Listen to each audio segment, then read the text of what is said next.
네, 우리 곁에 있는 분들 한 번 더 인사하실까요? 예수님의 이름으로 환영합니다. 예수님의 이름으로 사랑하고 축복합니다. 반갑습니다. 네, 말씀 우리 다 함께 보겠습니다. 오늘은 마태복음 22장 37절로 38절 말씀을 우리 다 함께 한 목소리로 보도록 하겠습니다. 같이 봅니다. 시작. 예수께서 이르시되 내 마음을 다하고 목숨을 다하고 뜻을 다하여 주 너의 하나님을 사랑하라 하셨으니 이것이 크고 첫째 되는 계명이요. 네, 오늘은 우리가 하나님을 사랑해야 하는 것에 대해서 이 마음과 뜻과 목숨을 다하여란 주제로 함께 은혜를 나누도록 하겠습니다. 자, 함께 봅니다. 시작. 우리 자신을 위한 계명. 네, 오늘 본문 말씀은요, 하나님을 사랑하라고 하시죠. 자, 그것도 예수님이 직접 반드시 지켜야 할 최고의 계명이라고 하셨습니다. 예수님 하나님이신데 자기를 사랑하라는 거죠. 자, 그런데 저는 어릴 때부터 이 부분이 참 이해가 되지 않았습니다. 하나님은 왜 우리에게 사랑을 요구할까나, 이렇게. 아니, 우리 부모님이 만약에 계속, 야, 효도해라, 효도해라, 효도해라, 틈만 나면 효도해라. 자, 이것이 우리 집에서 제일 중요한 법이다, 이러고 다니시면 정말 좋을까요? 정말 싫을 것 같은데. 네, 하이리도 고개를 이렇게 하는데, 네, 계속 그럼 좀 이상하지 않아요, 그죠? 자, 그러다가 초등학교 6학년 때쯤에 어떤 책을 읽다가 이런 대목을 하나 발견했습니다. 자, 섬김 받지 못하는 신은 소멸되기 때문이다. 이 무슨 소리냐면, 자, 그 책에 이렇게 썼더라고요. 왜 신들은 인간들에게 경배를 받으려고 할까? 자, 아무에게도 섬김 받지 못하는 신은 소멸되기 때문이다. 자, 그 예로 뭐 제우스, 아폴로 등 이 그리스 로마 신화에 나오는 수많은 신들을 예로 들었습니다. 여러분, 정말 옛날에는 제우스 신전에 가서 제사 드리고 아폴로 섬기고 또 못된 짓 많이 했죠. 아주 그냥 더러운 우상 숭배의 장소로 입에 담을 수 없을 만큼 그걸 종교 행위라고 그 신들 앞에 해뜨렸습니다. 그런데 지금은 아무도 섬겨주지 않고 있고요. 그래서 그 존재 자체가 사라졌다는 겁니다. 자, 그들을 섬기던 신전 어떻게 됐습니까? 버려지고 무너져서 지금은 이제 관광 수입원입니다. 거기 구경하면서 돈 주고 다니잖아요, 그죠? 자, 그러니까 이봐라, 섬김 받지 못하는 신은 소멸되니까, 그러니까 자기 보고 섬겨달라고 하는 거다. 자, 그때 저 이 말이 정말 그럴듯해 보였죠. 그래서 제가 아하, 그래서 교회에서 하나님을 사랑하라고 했구나.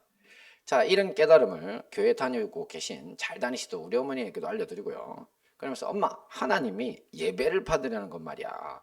신들은 섬겨주는 사람이 없으면 사라지기 때문이라네. 내가 이렇게 이야기를 해드렸죠. 자, 지금에 와서 사실 상식적으로 한번 생각을 해보면요. 사람이 안 섬겨주면 사라지는 신. 자, 그런 신이 애초에 있었던가요? 신은 인간보다 훨씬 위대해야 신 아닌가? 인간이 안 섬겨준다고 사라져버려? 그러니 이런 신은 사람의 상상에 불과한 겁니다. 그래서 여러분, 그리스 로마 신화를 읽어본 우리 아이들도 알겠지만 그야말로 황당무계, 인간의 상상력이 지어낸 소설, 그 이상도 그 이하도 아닌 존재들이 신으로 그려집니다. 자, 그런 신들이라면요, 애초부터 섬길 필요도 없고 또 섬길지 말지 고민할 필요도 없다는 거죠. 자, 그런데 말입니다. 우리가 섬기는 하나님은 사람이 지어낸 가짜 신이 아니죠. 진짜 천지 만물의 창조주시고, 자, 그런데 그에 비해 우리 인간은 어떤 존재입니까? 제가 욥기 4장 19절 말씀을 봤더니만 하루살이 벌레에게도 눌려 죽을 인생이라는 표현이 있더라고요. 네, 여러분, 하루살이가 여러분 속에 쏙 들어가면 여러분 죽을 수도 있습니다. 뭐 콧구멍이나 귀로 잘못 들어가면 뇌로 침범될 수도 있죠. 옛날에 저는 개미 한 마리가 제가 자는데 제 귀에 들어갔다 죽을 뻔했습니다. 와, 진짜 고통스럽더라고요. 저도 개미도 생명이라고 제가 그냥 그 군에 있을 때 그냥 머리 위에 돌아다니는 거 봐줬다가 제 귀로 들어올지 어떻게 알았겠어요. 난리가 났더랬습니다. 인간은 그만큼 하찮은 존재입니다. 자, 그럼에도 불구하고 하나님은 자기를 사랑하라고 하십니다. 그러니 이것은 하나님을 위한 계명이다, 우리 인간을 위한 계명이다. 우리 인간을 위한 계명임을 알 수 있습니다. 우리가 교회에 온 이후로 인류의 조상 아담과 하와의 타락 이야기를 수없이 들었죠. 그죠? 그들이 왜 타락했습니까? 바로 하나님처럼 되려는 욕망, 아니 창조주를 넘어서려는 어리석은 교만 때문이었죠. 자, 더 쉬운 말로 자기만을 사랑해서 그렇게 된 것입니다. 그 결과가 타락이고 영원한 죽음의 형벌이었던 겁니다. 자, 이 점을 너무나 잘 알고 계시기에 예수님은 우리가 다시 타락할까봐 자기 자신만 사랑하는 것이 아니라 하나님을 사랑, 거기 더해서 두 번째 계명이 뭡니까? 이웃까지 사랑하라고 하신 겁니다. 그러니 하나님을 사랑하라는 계명은 하나님을 위한 것이 아니라 우리를 위한 것임을 분명히 알 수 있습니다. 자, 그렇다면 하나님을 어떻게 사랑해야 할까요? 함께 봅니다. 시작. 마음과 뜻과 목숨을 다해. 말씀 봅니다. 시작. 예수께서 이르시되 내 마음을 다하고 목숨을 다하고 뜻을 다하여 주 너의 하나님을 사랑하라. 네, 여기서 마음이라고 하는 건 감정이고요. 뜻은 이성입니다. 그래서 가슴, 감정, 마음 여기 있고요. 그 다음에 이제 뜻을 다해라는 거 이성, 머리, 생각, 그죠? 의지. 뭐 이런 것들 머리에 있고요. 그리고 목숨은 뭐 생명입니다. 자, 이것들을 다 해가지고 하나님을 사랑해야 한다고 합니다. 자, 먼저 목숨을 다해 사랑하신 하나님이라는 부분 한번 볼게요. 우리가 목숨을 다해서 하나님을 사랑해야 된다는 것에 앞서서 먼저 자기 목숨을 내놓으신 하나님의 사랑을 알아야 됩니다. 자, 왜냐면요, 우리 인간은 먼저 사랑받기 전에는 사실 사랑할 수 없는 존재입니다. 여러분, 어린아이가 막 태어났을 때, 그죠? 그 아이가 사랑을 못 받고 자라면 애 어떤 아이 됩니까? 사이코패스라 그러죠. 남 사랑 못하는 아이로 자라죠. 그러니까 사람은 먼저 사랑을 받아야 되는 겁니다. 우리 교회에서 멀지 않은 이 와울이라고 하는 동네에 중앙교회 교인 한 분이 살고 계신데요. 이 집사님이 진짜 효자입니다. 어머니가 폐암 말기 진단을 받고 몇 년간 투병 중이신데 어머니 암 소식이 전해지자마자 이 주변의 아파트를 매입해서 와우리에서 그곳으로 자기 집 근처에 모시고는 매일 가서 식사를 챙겨드립니다. 게다가 이 암세포가 온몸에 전이되어서 아픈 곳이 많다 보니 어머니가 몸이 저리고 불편하다 이렇게 말씀을 하시니까 그때부터 매일 1시간 동안 어머니를 주물러 드리고요. 손발, 온몸을 다 마사지 해드리고, 그리고 마지막은 어머니 뒤에 가서 꼭 안고 어머니를 위해 기도해 드리고 오신다는 겁니다. 하루에. 하루도 안 빠지신대요. 이야, 이 딸도 아닌 아들이 어찌 저리 하나 싶어서 제가 물어서 때렸습니다. 자, 집사님, 어릴 때부터 어머니께 받은 사랑이 정말 크신 것 같습니다. 제가 그랬더니만, 그랬더니 눈물을 글썽이면서 덩치도 엄청 크시거든요. 네, 정말 어머니께 받은 사랑 말로 다 못합니다. 이러면서 눈물을 뚝뚝 흘리세요. 야, 제 가슴까지 찡해오는 그런 경험이었습니다. 그런데 말입니다. 반대의 경우는 사실 더 많습니다. 제가 대학교 다닐 때 기독교 단체에서 일하던 선배가 한 명 있었는데요. 그때 제가 놀라웠던 건 이 선배하고 이야기를 하다가 자기는 그렇게 열심히 하나님을 섬기면서도 하나님을 자기 아버지라고 지금까지 한 번도 불러본 적이 없다는 겁니다. 안 나온대요. 알고 보니 어려서부터 아버지께 학대를 당해가지고 너무 심하게 맞고 그런 분들 있잖아요. 그죠? 그래가지고 하나님께 아버지라는 호칭을 도저히 쓸 수 없다고 했습니다. 자, 그래서 제가 그때 좀 충격을 받았던데 그 이후에 제가 책을 읽다 보니 또 심리학 상담 이런 쪽 책을 제가 많이 보는 편인데 생각보다 많습니다. 이런 분들이. 우리나라뿐만 아니라 세계에서 그렇게 다른 나라에서 간증하는 분들이 의외로 많습니다. 그래서 너무 엄한 부모님 또 학대에 가까운 부모로 인해서 자녀가 부모를 사랑하기는커녕 남에게도 심지어는 하나님께도 자기 사랑을 올려드리지 못하는 겁니다. 자, 이런 경우와 비교해보면 우리 하나님이 얼마나 좋은 부모이신지를 알 수 있습니다. 함께 봅니다. 시작. 우리가 사랑함은 그가 먼저 우리를 사랑하셨음이라. 네, 그렇습니다. 하나님이 우리를 먼저 사랑하셨고 그 사랑이 바로 예수님이십니다. 그렇죠? 그러니 이 예수님은 십자가 희생을 통해 자기 목숨을 다해서 우리 인류를 먼저 사랑하셨으니 이게 바로 자식을 위해 목숨까지 바치는 부모라는 거죠. 자, 이것을 정말 우리가 제대로 안다면 우리는 하나님께 목숨 바쳐서 사랑할 수밖에 없게 된다는 겁니다. 다음 봅니다. 시작. 마음과 뜻을 다해 하나님 사랑. 네. 자, 이렇게 하나님 아버지를 그러니까 우리가 먼저 사랑해줘서 죽기까지 해주신 그 사랑을 우리가 알게 되면 맞다. 나도 이제 하나님 사랑해야지. 이렇게 결심하게 되죠.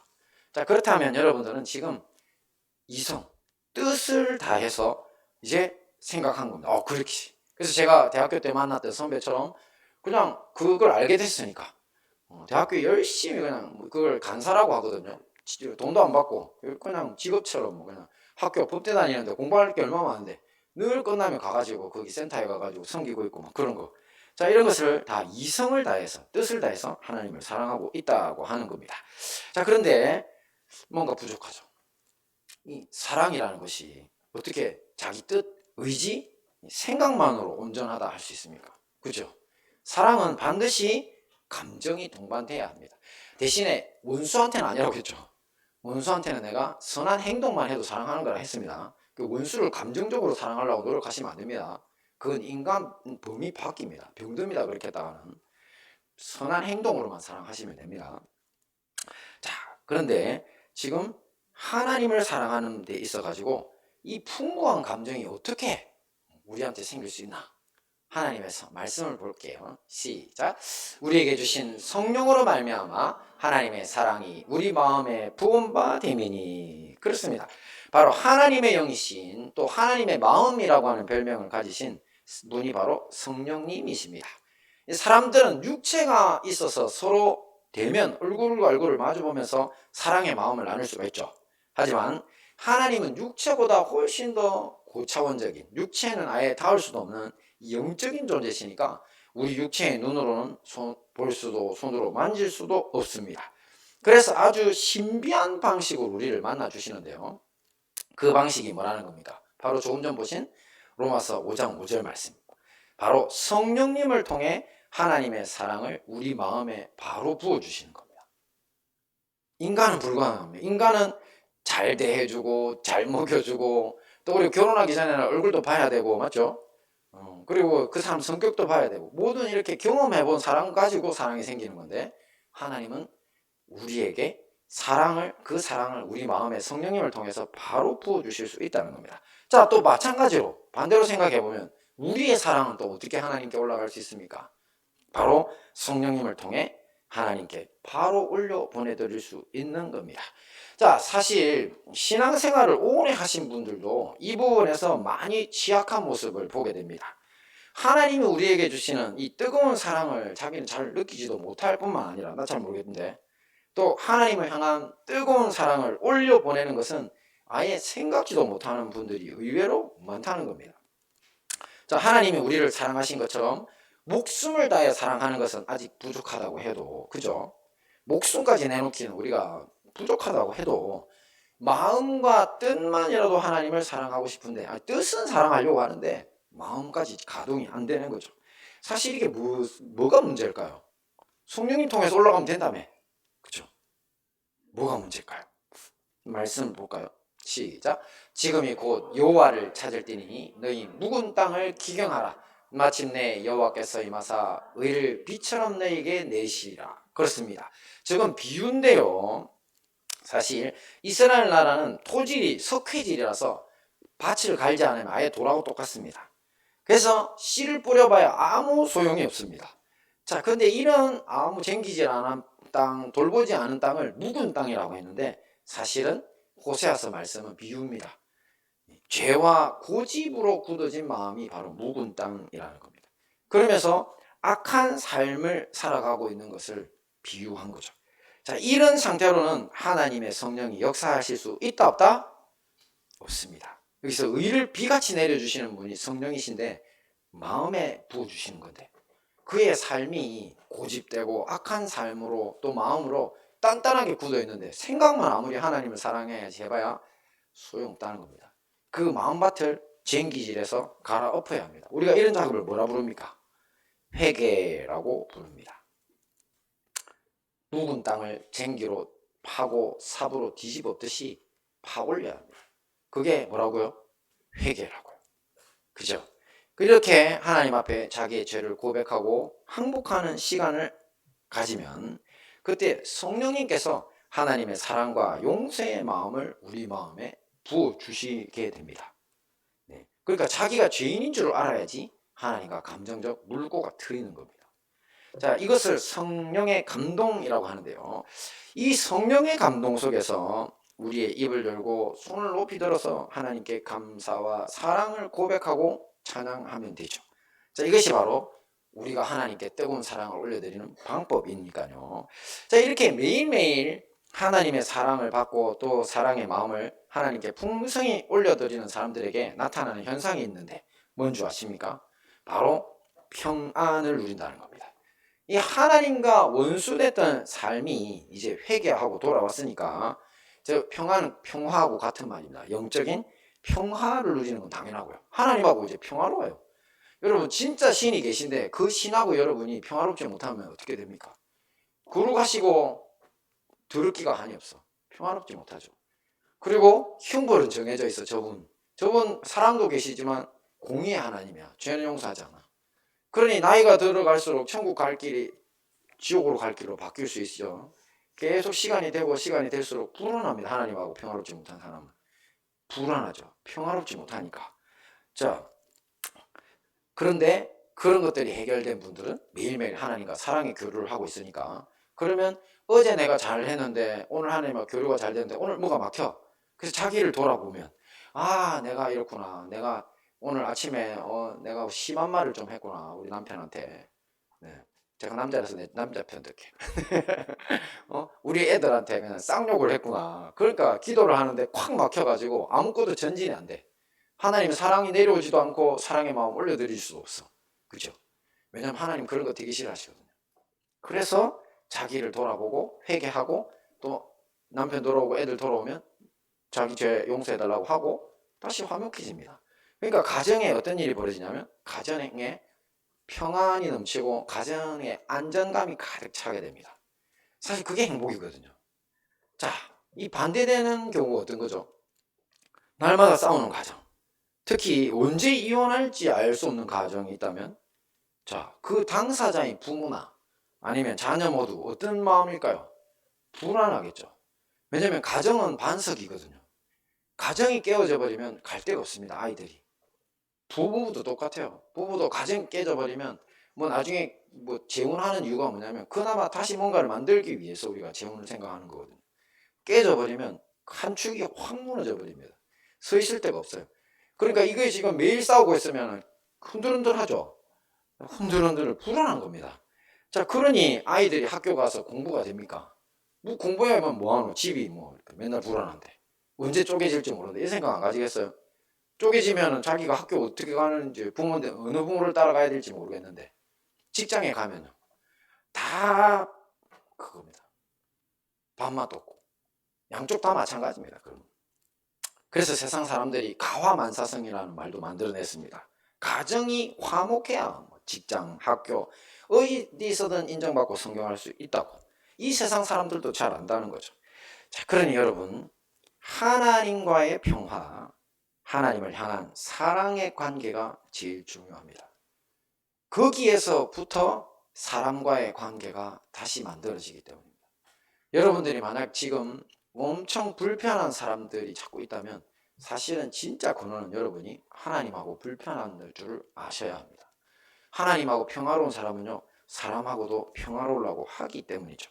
그러니 오늘 마음과 목숨과 뜻을 다해 하나님을 사랑하라고 하신 곳 거기에 우리의 진짜 행복의 길이 있기 때문에 하나님이 우리에게 하나님을 사랑하라고 하신 겁니다. 자, 말씀을 정리하겠습니다. 하나님을 사랑하라는 계명은 누구를 위한 계명이라고요? 네, 우리를 위한 계명입니다. 네, 왜 저게 저기 들어있지? 네, 우리를 위한 계명입니다. 제가 빼놓습니다. 네, 그 다음에 하나님은 어떻게 사랑해야 한다고 했죠? 마음과 뜻과 목숨을 다해. 그렇습니다. 하나님은 우리를 위해서 먼저 목숨 바쳐 사랑해 주셨으니까 그것 안다면 우리 역시 목숨 바쳐 사랑할 수밖에 없다고 그리고 우리는 누구를 통해 하나님께 사랑의 마음을 올려드리고 하나님의 사랑의 마음을 받을 수 있다고요? 성령님을 통해 그렇다고 했습니다. 자, 이 모든 말씀으로 마음과 뜻과 목숨을 다해 하나님 사랑에 승리하시고 진짜 행복해지시는 우리 행복한 다니엘 교회와 형제교회 성도님들 되시기를 축원합니다. 아멘.